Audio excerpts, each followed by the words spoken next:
Hi, welcome back to the show, welcome to Book Zone. We've got a new competition coming up, which, if we're lucky, Joe might be judging. We all love romance novels. Joe, you like romance novels? No. It's going to be a short story, Joe. Just to give you an example, this one I've written is called The Price of Love.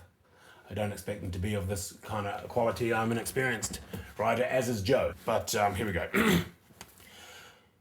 As the golden sun dropped silently behind the glowing weeping willow trees, a gentle southerly breeze blew in strangely from the north and whispered through the gossamer-like ringlets of Diana's blonde hair.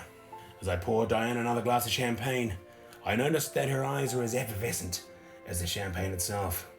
Effervescent eyes? Oh, it's just comparing her eyes with the Champagne. champagne. Yeah. It's just, Effervescent means giving off bubbles. yeah, they were. Do eyes do that? Yeah, well, you can get drops for that. Okay. I had the woman of my dreams sitting opposite me. Like being in love for the first time, I was living in the moment, and it was exciting, and it felt so right, yet so wrong, yet so right.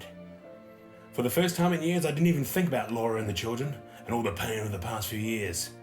For once in my life, I was doing something for me. You don't run away from cliches, do you? That's not a bad thing, Joe.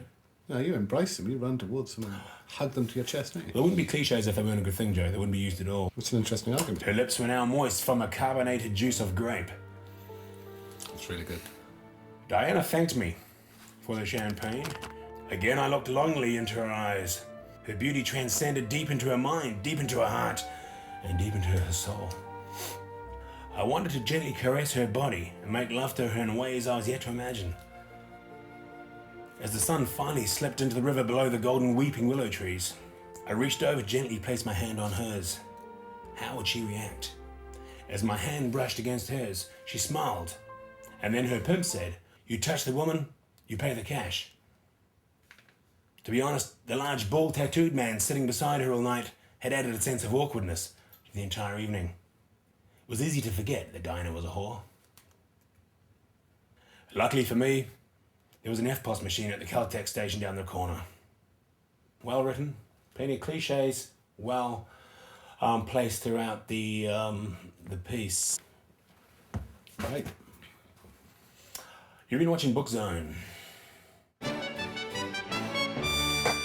Hey you, wanna subscribe? Come on, subscribe. Come on, subscribe now.